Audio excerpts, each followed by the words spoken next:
नमस्कार दोस्तों, देवी और सज्जनों, स्वागत करता हूं आपके बेहतरीन से चैनल में जिसका नाम है केजीएस जेई और मैं आपका कैफी सर। कैसे हैं आप लोग?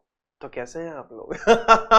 होपफुली बहुत बेहतर होंगे और जबरदस्त कर रहे होंगे, मचा रहे होंगे, मचाते रहेंगे। जलवा था, जलवा है और रहेगा। क्या बात है, क्या बात है। तो जैसा कि आप बड़ा भयंकर सा डायग्राम देख रहे होंगे मेरे पीछे लगा हुआ, ये सब मैं भौकाल शो ऑफ कर रहा हूँ। नहीं, मैं शो ऑफ नहीं कर रहा हूँ। Is the problem of JEE 2016। मैं इन सारे सवाल को इसलिए लेना चाहता हूँ कि पहली बात तो आपका ड्रीम क्या है, to being an part of an IIT. ठीक है, मतलब ज़रूरी क्यों है कि मैं इन सवालों को लेना चाहता हूँ, क्योंकि अगर आप सच में जेई के एडवांस एग्जाम निकालना चाहते हैं, मतलब जेई एडवांस निकालना चाहते हैं, अगर आपका ये होप है कि नहीं मैं निकालना चाहता हूँ, पढ़िए, इल्म जाहिर करिए, सपने मत देखिए कि नहीं एकदम हम आज कॉलेज में घुस गए हैं, आईआईटी में लोग मेरे ऊपर गिर रहे हैं, तमाम तरह के पैसे मेरे पर आ रहे हैं, शादी के रिश्ते आने लगे। ये सब अभी इमेजिन बिल्कुल मत करिए, थोड़ा सा इमेजिनेशन साइड करिए। आपने 3D मूवी देखी होगी काबिल बनो, सच में कामयाबी दौड़ के पीछे आएगी। तो मैं आपसे वही उम्मीद करना चाहता हूं कि वो जो सारे खतरनाक सवाल जेई के हैं, मैं आपको वो उनको हैंडल करना सिखाना चाहता हूं। हैंडल करने का मतलब ये नहीं है कि मैं आपको बहुत ज्यादा भारी भारी सवाल लगवाऊंगा, नहीं। आपको जितनी इंफॉर्मेशन पता है मैं उसी इंफॉर्मेशन से इस क्वेश्चन को सॉल्व करूंगा, कोई भी नया कंसेप्ट नहीं लाऊंगा। ये सवाल जेई 2016 का आया हुआ क्वेश्चन है और मैं उम्मीद करता हूं कि इस पूरे सेशन को जरूर देखिएगा। और जैसा कि प्रयागराज में केजीएस जेई खुल चुका है, ऑफलाइन एंड ऑनलाइन, ऑफलाइन में मैं जरूर मिलूंगा। अगर मिलना चाहते हो तो जरूर आइए और मेरे साथ लग कर काम करो बच्चा, तुम डेफिनेटली सिलेक्ट हो जाओगे। जिस कॉलेज में हाथ रखोगे वहां पहुंच जाओगे। तो बिना देरी के शुरू करते हैं बच्चा। ये सवाल जेई एडवांस, और आपने देखा होगा कि जब कभी आप सर्च करते हो तो ऑब्वियस सी बात है एडवांस 2016 को one of the most toughest examination बोला गया है, और सच में ऐसा था भी उस साल। उसका एक पैसेज टाइप प्रॉब्लम्स यहां पर देखने को मिल रहा है जो अपने आप में अद्भुत है, क्योंकि इसका कंसेप्ट आपको BSc first year graduation engineering में जब आप करने जाओगे, फर्स्ट ईयर बीटेक करने जाओगे, तो आपको मैकेनिक्स में पढ़ने को मिलता है कंसेप्ट। बट पूरा इतने क्रिस्टल क्लियर तरीके से जेई ने बताया ना इस क्वेश्चन को, आहा क्या बात है। तो आप एज अ बीइंग कि मुझे इस एग्जाम को क्रैक करना है, like you want to be cracking this JEE advance, तो आपको इस तरह के थॉट प्रोसेस को डेवलप करना पड़ेगा। और थॉट प्रोसेस कुछ नहीं, मैं छोटा सा कंसेप्ट पूछूंगा जो क्लास 9th 10th 11th 12 का बच्चा भी जानता होगा, उसी की मदद से इस क्वेश्चन को हम लोग सॉल्व करेंगे। तो देखने में बड़ा खतरनाक सा सवाल लग रहा है, मैं आपको एक थोड़ा सा बस इतना बता दूं क्वेश्चन कहना क्या चाहता है। मैं छोटी छोटी चीजें पूछूंगा आपसे। एक डिस्क है, उसको रोटेट किया जा रहा है ओमेगा से, और एक ग्रूव बनाया गया है, ग्रूव जिसमें एक ब्लॉक को रखा गया जिससे वो स्लाइड कर सकता है। तो स्लाइड कर सकता है और t = 0 पे r/2 पे रखा है। फिर पूछेगा किसी टाइम t पे r कितना होगा। मुझे सच में कुछ भी नहीं पता है, और अगर आप पैसेज पढ़ोगे तो लगेगा कि कोई वंस अपॉन अ टाइम की कहानी पढ़ रहे हैं। तो इस तरह से पैसेज पे बिल्कुल भी सवाल कैसे करते हैं स्टार्ट, आपको पहले वो डेफिनेशन ही बता रहा, कह रहा है frame of reference that is associated with respect to initial frame. तो चलो हम लोग पहले हल्का हल्का सा जो बेसिक चीज हम लोग को पता है। आपको पता है फिजिक्स में फ्रेम ऑफ रेफरेंस का बहुत इंपॉर्टेंस है। This is your frame of reference, जिसको हम लोग कहते हैं ऑब्जर्वर। ऑब्जर्वर जो ऑब्जर्व करे। जैसे मोहल्ले में हमारे अंकल आंटियां होती है, देखो देखो देखो कौन आया, उनके घर पे कौन आया, ये इस तरह के ऑब्जर्वर को हम लोग वो नहीं कह रहे हैं। जैसे गांव में जो दादियां होती हैं, देखा देखा कहा पहनी से, देखा देखा देखा पता नहीं का करके आई है आज। तो ये इस तरह की चीजों को हम लोग नहीं ऑब्जर्वर कहते हैं। ऑब्जर्वर फिजिक्स में कुछ और होता है। क्या फ्रेम ऑफ रेफरेंस ऑब्जर्वर आपके दो तरीके के होते हैं फिजिक्स में। ऑब्जर्वर एक जो शब्द यूज किया गया है, हम ऑब्जर्वर किसे कहते हैं। जैसे मैंने कहा दिल्ली कितना दूर है, तो आप कहोगे सर कोई 700 कोई 800। क्वेश्चन इनकम्प्लीट है। क्वेश्चन कंप्लीट तब होता है जब मैं ये कहता किसके रेस्पेक्ट में। तो किसी चीज को मेजर करने के लिए हमारे पास रेफरेंस होना बहुत जरूरी है। लाइक मैं कितना अमीर हूं गरीब हूं, ये अंबानी के रेस्पेक्ट में मैं बता सकता हूं। मैं कितना पढ़ा लिखा हूं और नहीं पढ़ा लिखा हूं, ये सब किसी को रेफरेंस में ही हो सकता है। इसलिए आइंस्टाइन का पहला पोस्टुलेट जब रिलेटिविटी थ्योरी आप कभी पढ़ेंगे तो उसमें कहा गया है कि कोई भी ऑब्जेक्ट ना तो रेस्ट पे है ना तो कोई मोशन में है, all they are relative to each other. तो किसी चीज को ऑब्जर्वेशन करने के लिए फिजिक्स में फिजिक्स के ऑब्जर्वर को दो हिस्सों में बांटा गया। कहा गया कि एक ऑब्जर्वर वो है जो कि इनर्शियल है, और एक दो ऑब्जर्वर दूसरा जो है वो नॉन इनर्शियल है। और ऑब्जर्वर वो है जिसके पास एक कोऑर्डिनेट सिस्टम होगा। कोऑर्डिनेट सिस्टम मतलब इसके पास एक्स वाई जी तीनों होगा, है ना। This is your x y and z, ये कोऑर्डिनेट सिस्टम में लेके चलेगा। ये आपकी पोजीशन, वेलोसिटी और टाइम क्लॉक लेके भी चलेगा। तो इस भाई साहब के पास दो चीजें होंगी। तो जब मैं बात करता हूं ऑब्जर्वर के पास, तो उसके पास कोऑर्डिनेट सिस्टम होगा, क्लॉक भी होगा, वो बताएगा कि भैया कौन कहां पर है, कौन कहां जाएगा, दीवाना किसे बनाएगा, ये सब ऑब्जर्वर बताएगा। अब फिजिक्स में दो तरह के ऑब्जर्वर बोले गए, कौन कौन सा, ध्यान से देखिएगा। एक मेरा ऑब्जर्वर होता है इनर्शियल, ये सभी को पता होगा, डेफिनेटली सबको पता होगा। We called it as a inertial frame of reference. And the second one is non-inertial frame of reference. Non-inertial frame of reference. बहुत आराम से मैं एकदम ये मान के चल रहा हूं कि आप एकदम नोविस हैं, आपको एकदम अभी कुछ भी नहीं आता, बस बेसिक लेवल से मैं एकदम बेसिक कंसेप्ट से उठाऊंगा और फिर इस क्वेश्चन को टैकल करूंगा। किसी ने वर्ड यूज किया फ्रेम ऑफ रेफरेंस, तो कौन सा, एक इनर्शियल फ्रेम ऑफ रेफरेंस है, दूसरा हमारा non inertial frame of reference है। सर कैसे पहचानेंगे कि हमारे भाई साहब जो है वो फ्रेम ऑफ रेफरेंस है? फ्रेम ऑफ रेफरेंस इनर्शियल, जैसे ये बनता है ना, इसको मैं कब कहूंगा कि फ्रेम ऑफ रेफरेंस ऑफ भाई के पास दोनों चीजें है, कोऑर्डिनेट सिस्टम भी और टाइम भी, एकदम मचाता है भाई। तो मैं कहूंगा कि ये इनर्शियल फ्रेम तब है जिसको स्टैंड करते हैं आईएफ से। ये इनर्शियल फ्रेम तब कहलाएगा जब इसके पास एक्सेलरेशन कितना होना चाहिए, 0 होना चाहिए। कितना एक्सेलरेशन होना चाहिए? That is non accelerated system होना चाहिए, कोई भी एक्सेलरेशन नहीं आना चाहिए। नॉन एक्सेलरेशन मतलब कोई भी एक्सेलरेशन। तो एक्सेलरेशन 0 कब हो सकता है? या तो इसकी वेलोसिटी कांस्टेंट हो, है कि नहीं? और वेलोसिटी कांस्टेंट इसका मतलब क्या है? वेलोसिटी कांस्टेंट इसका मतलब ये है कि इसके पास दोनों चीज होनी चाहिए, डायरेक्शन और मैग्नीट्यूड, दोनों ही यूनिफॉर्म होनी चाहिए, है कि नहीं?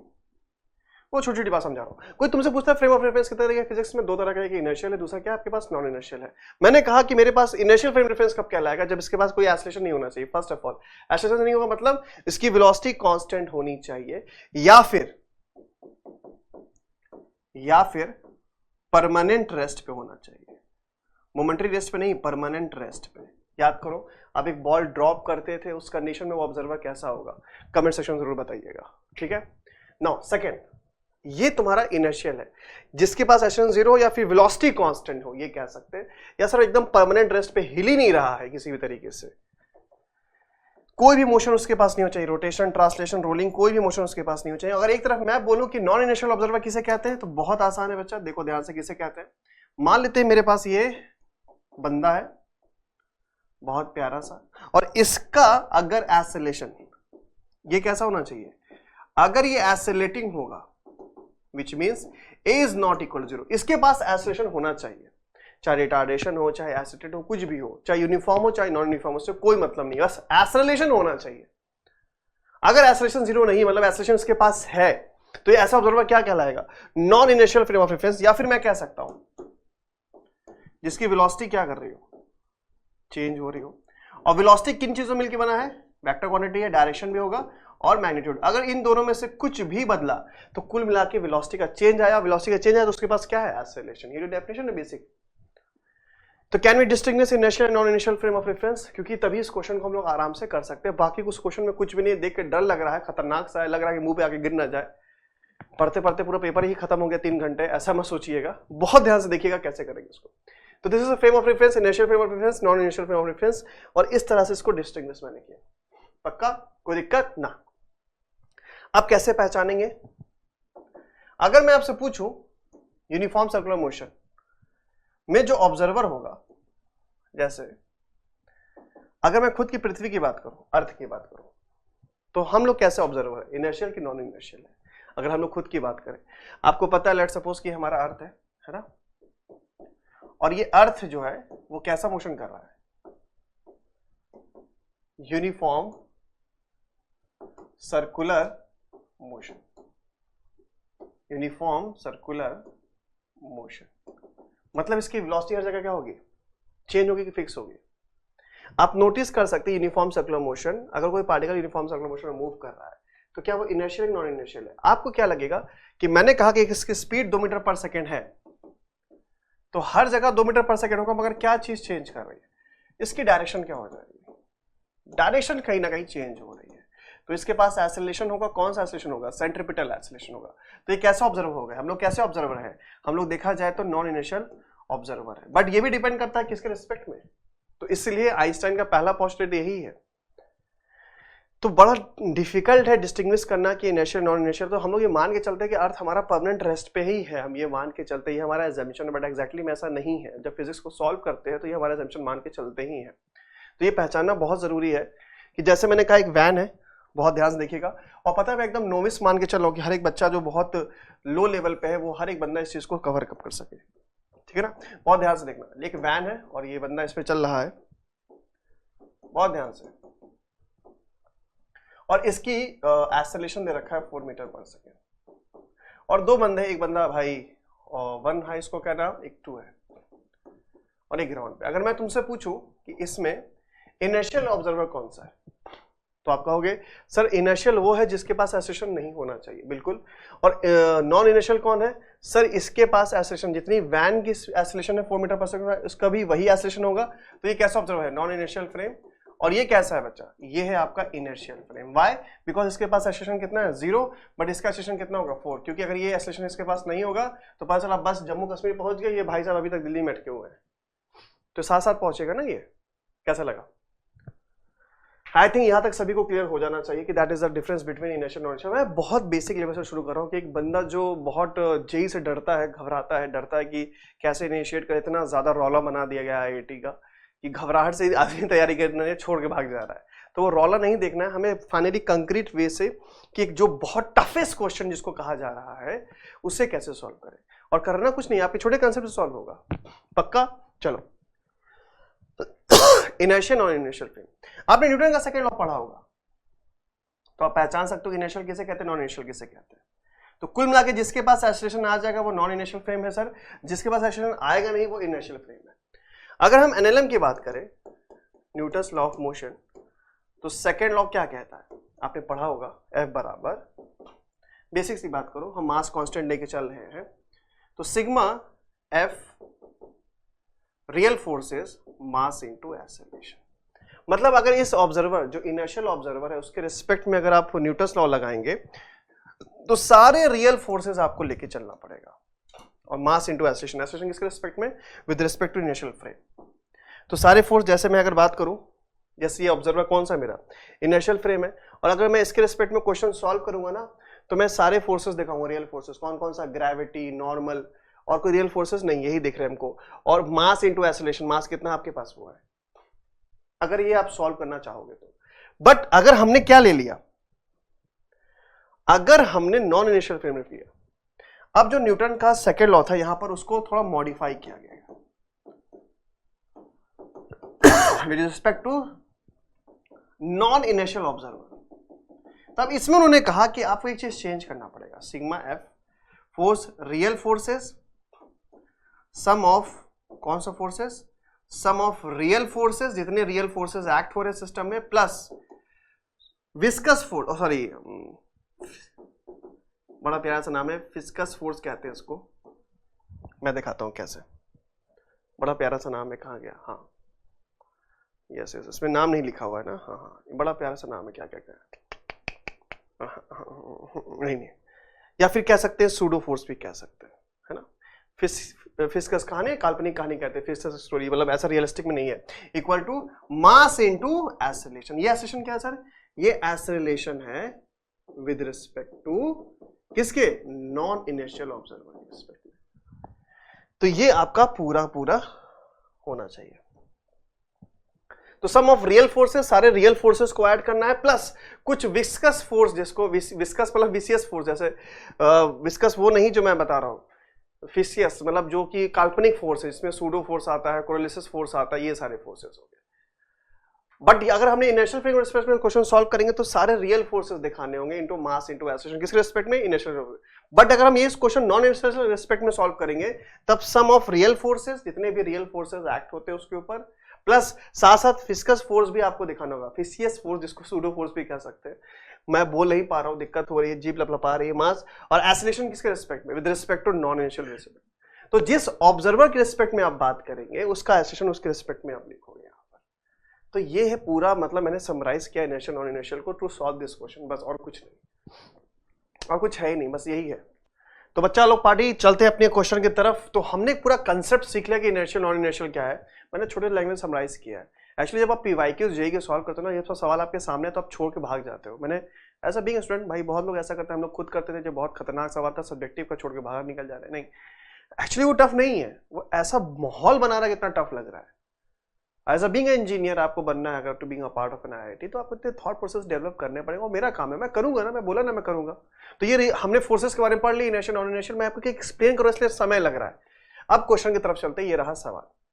तो सवाल की अच्छी बात ये है कि ये सवाल रिस्पेक्ट सॉल्व कर रहे हैं frame with respect to rotating frame. ये देखो ध्यान से, यहाँ पर साफ साफ लिख रखा है कि ये अपन लोग क्वेश्चन सॉल्व करेंगे रोटेटिंग फ्रेम के रिस्पेक्ट में। तो ये तुम्हारा एफ इन जो है वो रियल फोर्सेज है, और जो बाकी जो फोर्सेज है अगर मैं इसको साइड में लिख लूं तो हमारे लिए ज्यादा आसान होगा। तो ये मैंने लिखा, कौन सा फोर्स था मेरे पास एफ रोटेटिंग फ्रेम के रिस्पेक्ट में बात करें तो सारे रियल फोर्सेस, ठीक है ना, हमारे रियल फोर्सेस कौन से, ये हमारे इनर्शियल रिस्पेक्ट में बात कर रहा है। तो इनर्शियल हो गया plus 2m VR into omega plus m omega cross r into omega. ये है हमारा एक्सप्रेशन फोर्स का, किसके रिस्पेक्ट में, with respect to non inertial के रिस्पेक्ट में। किसके रिस्पेक्ट में है बच्चा, विद रिस्पेक्ट टू, ये तुम्हारा रियल फोर्सेस हो गया, ये तुम्हारे रियल फोर्सेस है ना, ये तुम्हारा रियल फोर्सेस है। और ये जो बगल में साइड में दिख रहा है ना, ये दोनों भाई साहब, ये तुम्हारा फिक्सियस फोर्स है। बड़ा बोलने में बहुत तकलीफ हो रही है मुझे, मगर क्या करूं, ऐसा गंदा सा नाम रखा है, मैं अपने बच्चे का नाम यही रखूंगा, फिक्सियस फोर्स। किधर है मेरा फिक्सियस फोर्स, दिखता ही नहीं है, वर्चुअल है ही नहीं।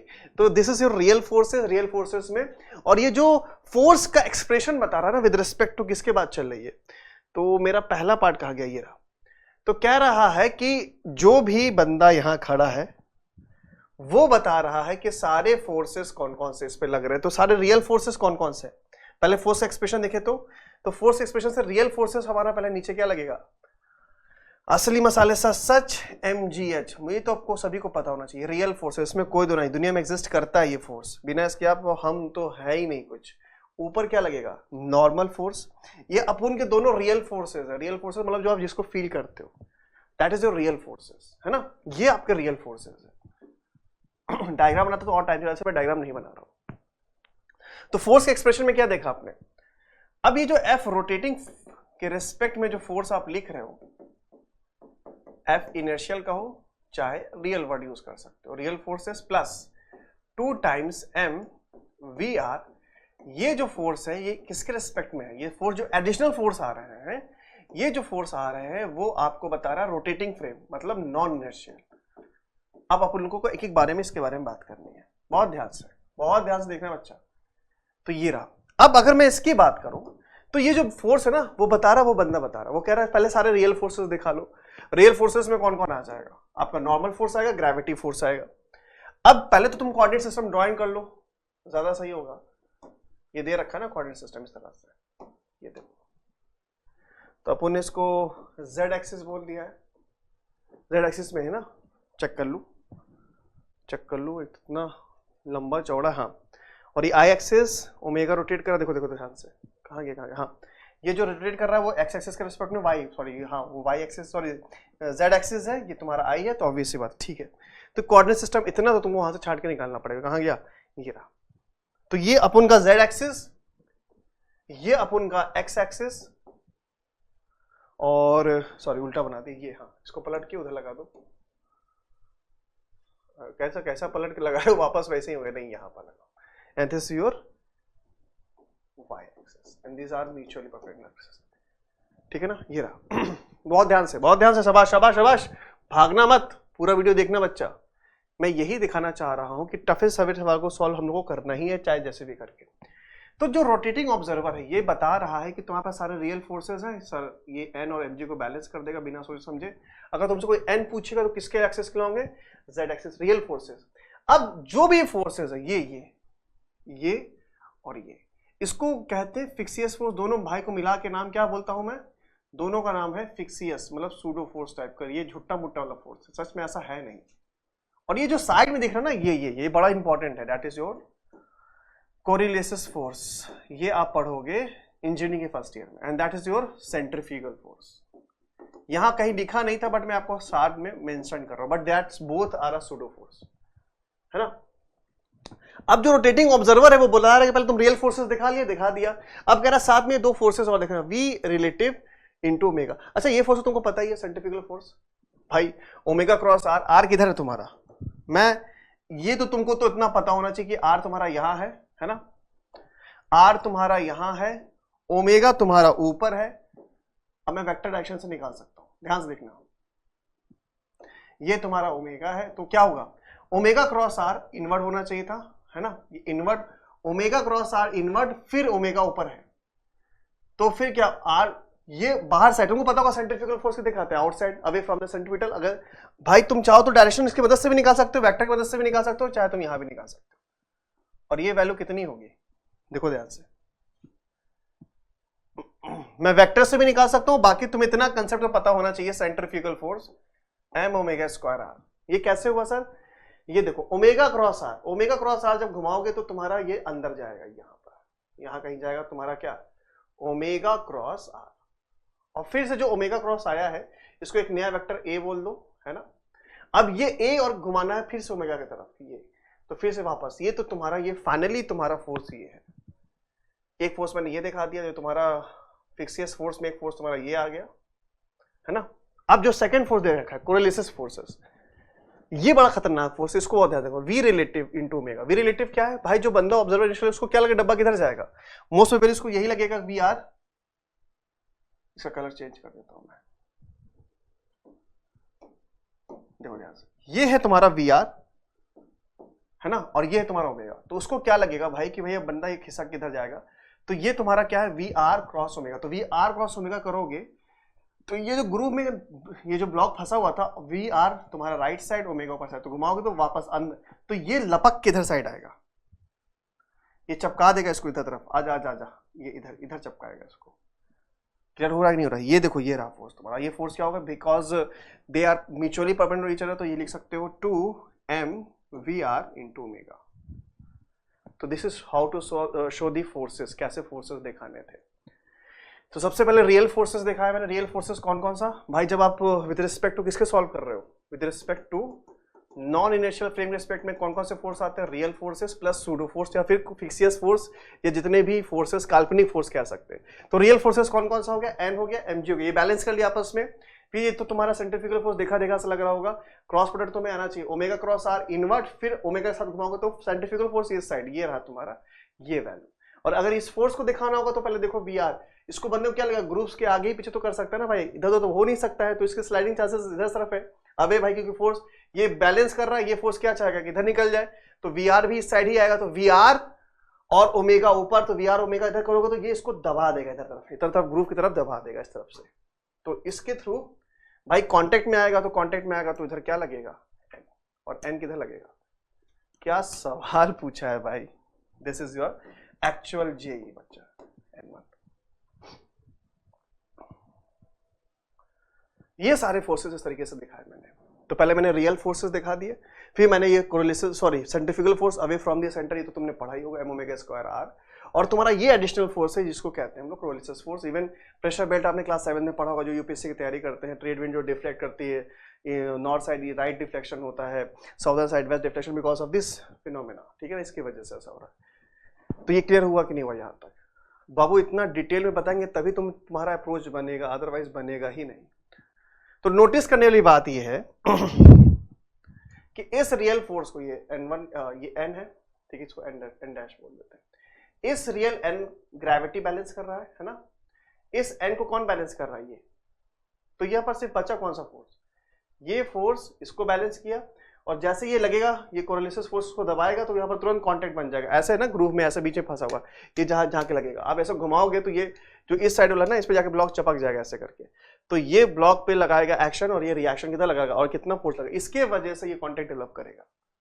और फिर ये इसके पास चाहे घसक के ऐसे घसीटते हुए ऐसे नीचे घसीटते हुए ऐसे आगे आते जाएगा with the force of this one. तो इसके वजह से इसके पास एक्सीलरेशन आएगा। क्लियर हो रहा है कि नहीं हो रहा है? तो ये फोर्स और ये फोर्स क्या हुआ? अब अगर मैं रोटेटिंग फोर्स की बात करूं तो F रोटेटिंग बराबर मास विद रिस्पेक्ट, मैंने बताया था ना कि यहां पर देखो ध्यान से, sum of real forces plus fictitious force mass into acceleration, किस रिस्पेक्ट में? विद रिस्पेक्ट टू वो जो नॉन इनिशियल ऑब्जर्वर वहां पर रखा हुआ, this is your non initial observer, ठीक है? अब देखो ध्यान से, ये किसके रिस्पेक्ट में? विद रिस्पेक्ट टू, उसको इसके रिस्पेक्ट में एक्सेलरेशन किधर दिखेगा? इसको इसके रिस्पेक्ट में इसको एक्सेलरेशन इधर साइड दिखेगा। क्यों? क्योंकि ये फोर्सेस बैलेंस हो गए, ये जो कोरोलिसिस फोर्स डेवलप किया था वो दीवार पे चपकने की वजह से ये बैलेंस हो गया, अंदर फटेगा ही नहीं, तो घसकने के चांसेस कितने नहीं, घस के इधर घसक के इधर आता रहेगा, और इसकी वजह से जो एक्सेलरेशन डेवलप होगा, ये महसूस करेगा कि ये ब्लॉक इधर स्लाइड होकर जा रहा है, क्योंकि इसको एन और mg बैलेंस कर लिया, और कोरोलिसिस फोर्स जैसे से इसको दबाएगा इस तरफ से, तो उधर भाई वहां पर सरफेस लगा हुआ है, इस तरह से ग्रूव है, इस तरह से ग्रूव में ब्लॉक फंसा, यहाँ पर फंस गया, अब ये स्लाइड होगा नहीं, तो ये घसकते हुए ऐसे आएगा, क्योंकि ये दीवार ने इसको चाहेगी नहीं, तो यहाँ पर इसकी वजह से कॉन्टेक्ट बनेगा, ये रहा। तो एक्सेलरेशन का क्या ग्रूव क्या लगेगा भाई, जो बंदा वहां पर खड़ा उसको ये लगेगा कि ब्लॉक ऐसा स्लाइड करते हुए यहाँ पर आ रही है, और कितने एक्सेलरेशन से, कितने फोर्स से आ रही है? दैट इज रोटेटिंग फोर्स, ये, क्योंकि इसको बैलेंस कौन कर रहा है? अब देखो, ये तो फॉर्मूला होगा, और यहाँ पर क्या लिखोगे आप? देखो ध्यान से, रियल फोर्स तो तुम्हारे बैलेंस हो गए, ये टर्म तुम्हारा जीरो हो जाएगा, क्यों? क्योंकि वो बैलेंस हो गया है। ये तुम्हें बैलेंस कौन करेगा? बैलेंस्ड बाई एन डैश, जो भी वहां पर था। तो तुम्हारा रोटेटिंग फोर्स में सिर्फ कौन सा फोर्स काम कर रहा है? इस एक्सेलरेशन कौन प्रोवाइड कर रहा है? ये वाला। तो कितना लग रहा है ये? m omega square r m into a dash, m से m cancel, so a dash बराबर क्या लिखोगे आप sir? Omega square r। Sir ये तो एकदम एक लाइन में आ गया, तो हम चाहते तो डायरेक्ट लिख देते हैं, बेटा ऐसे डायरेक्ट नहीं लिखा जा सकता इसको। कैसा लगा? क्लियर हो रहा कि नहीं हो रहा? This is how to define this one, कैसे डिफाइन करना है। अब ये समझ में a dash equal to omega square into r, ये एक्सेलरेशन किसके रिस्पेक्ट में? With respect to non inertial frame. वो बता रहा है ये एक्सेलरेशन है वो कितना है? Omega square R. सवाल ये नहीं था, सवाल ये था कि आर बताना है एट टाइम टी पर, किसी टाइम टी पर, because T equal to zero पे, टी इक्वल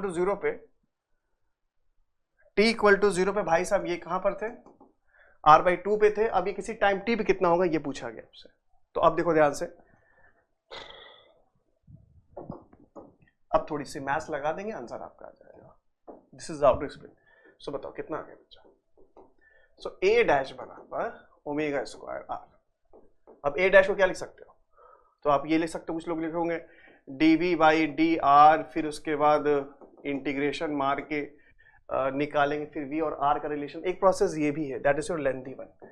यहाँ आप ऐसे कर सकते हो, ऐसे किया omega square R into D R, फिर इंटीग्रेशन लगाओगे सर, जीरो पे जब r बराबर r बाई टू पे आपकी वेलोसिटी जीरो थी, किसी r पे वेलोसिटी v होगी, फिर v और r का रिलेशन आएगा, फिर v जगह पे dr बाई dt लिखोगे, तो फिर और t आएगा।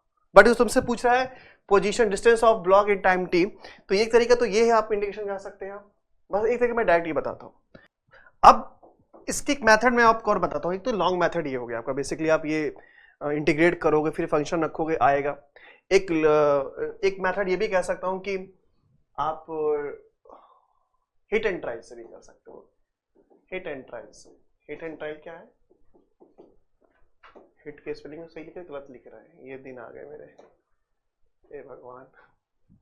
कोई नहीं, आपके पास फंक्शन क्या है देखो ध्यान से। मैं इसको क्या लिख सकता हूं? D square R by D T square omega square R. आप चाहो तो इसकी वैल्यू आर को निकाल के रख के जो सेटिस्फाई कर जब वो रख सकते हो, बट बड़ा डेंजरस है, ऐसा ना हो कि दो तीन मतलब ऑप्शन सेट हो जाए इसके ऊपर, तो ये भी डेंजरस है। हिट एंड ट्रायल भी डेंजरस है, ठीक है ना। तो मेरे हिसाब से एक मेथड होता है, मैं आपको बताऊं, आप ये इंजीनियरिंग फर्स्ट ईयर में पढ़ोगे, या बहुत लोगों ने पढ़ाया भी होगा, अगर आपने अच्छी जगह मैथ्स पढ़ी होगी, then definitely will learn higher order mathematics. ये भी सीखने को कुछ मिलेगा आपको, higher order differential equation.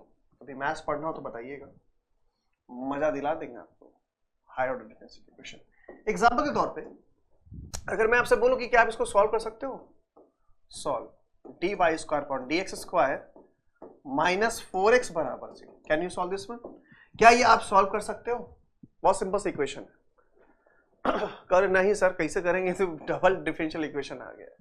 Simple dy by dx होता तो तुरंत उधर ले जाके मार देते, एकदम तमाम से आंसर आ जाता। नहीं, इसको सॉल्व कैसे करते हैं? कभी भी ऐसा सवाल आए तो कुछ मत करो, देखो ध्यान से, ये जो दिख रहा है ना, ये अपन लोग क्या करते हैं ना, इसको रूट में कन्वर्ट करते हैं, इसको अपन लोग m कहते हैं, और अगर ये स्क्वायर तो ये क्या हो जाएगा m स्क्वायर, ठीक है ना, और जो कोफिशिएंट ये पूरा m है, ये -4 इक्वल टू 0।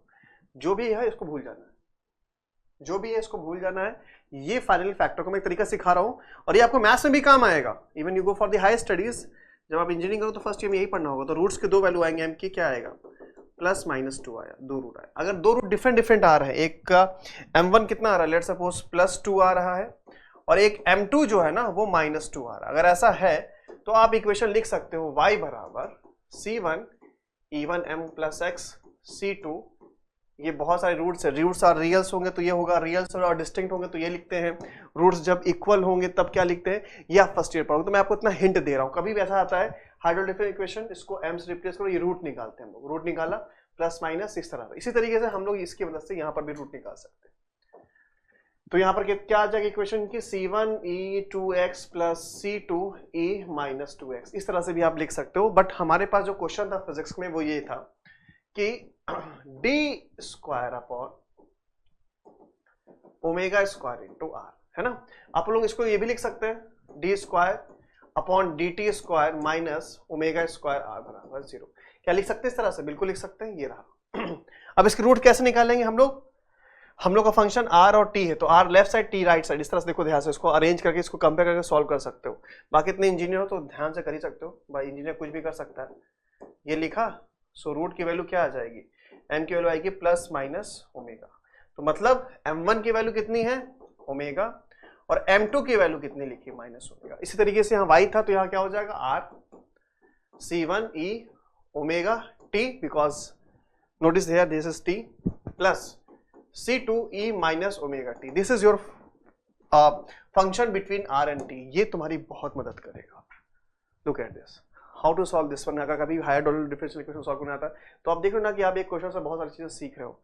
एक मेथड तो लॉन्ग मेथड ये है कि v से पहले r जाओ, v और r का रिलेशन निकालो, फिर वहां से पूरा 2 बार इंटीग्रेशन मानना होगा। एक होगा हिट एंड ट्रायल, जहां पर तुमको रख के निकालना होगा, but it's become a danger. Suppose करो इसने ऐसा ऑप्शन सेट कर दिया कि 2 ऑप्शन सेट हो रहे हैं तो दिक्कत हो जाएगी, फिर तब ये फेल हो जाएगा। ये भाई आपके मैथमेटिकल स्किल पे डिपेंड करता है कितना अच्छा इंटीग्रेशन आपने पढ़ा है, और ये डिपेंड करता है कि आपने पढ़ा है कि नहीं पढ़ा। नहीं पढ़ा तो मुझसे सीख लो कि रूट्स कैसे निकालते हैं हायर ऑर्डर डिफरेंशियल इक्वेशन के। तो मेरे पास फंक्शन क्या आ गया बच्चा, फंक्शन बहुत जबरदस्त आया है, एकदम मेरे जैसा। फंक्शन जो आया है वो क्या है बहुत ध्यान से देखिएगा।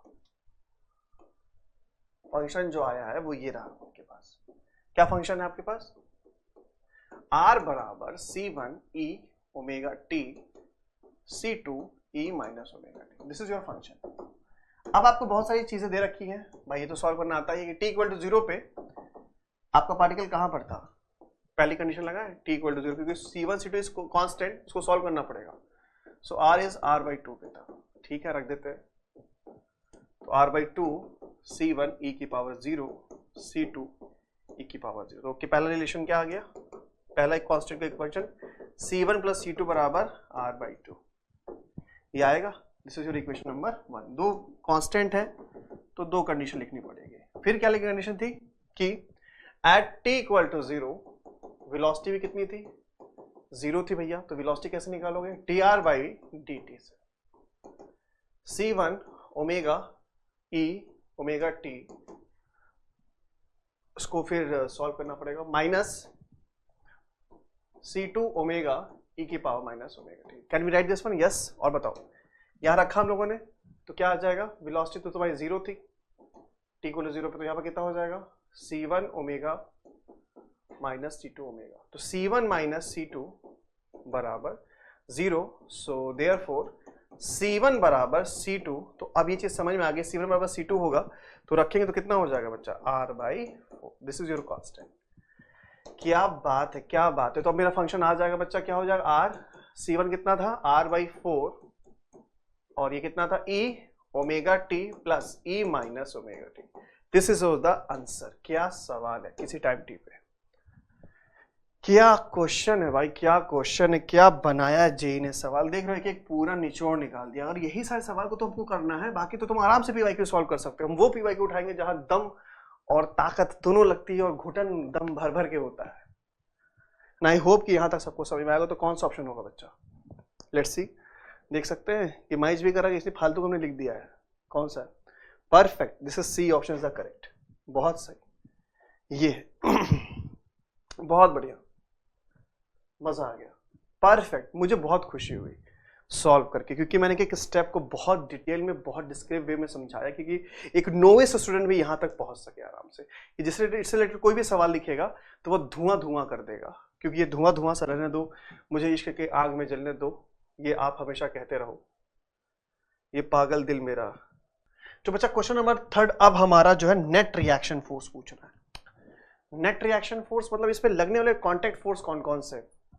अच्छा, स्मूथ था को रिफ्लेक्शन तो लेना नहीं पड़ेगा, तो चलो बच्चा हम पहले कोऑर्डिनेट सिस्टम ड्राइंग कर दें। ये रहा, ये रहा और ये रहा। मैंने डायग्राम ऑलरेडी ड्रॉ भी किया है इसका, आप देख सकते हो कहाँ पर। ये रहा, कहाँ गया, कहाँ गया, यस, ये look at this net reaction force. तो ये एन एम जी से बैलेंस कर रहा है। आपको पता है एन ऊपर साइड है तो के प्लस के साइड होना चाहिए, तो ऑब्वियस सी बात है। तो हम इसमें एलिमिनेट कर सकते हैं बहुत सारे ऑप्शंस को, कि हमारे लिए आसानी हो जाएगा, एक्यूरेसी हाई रहेगी।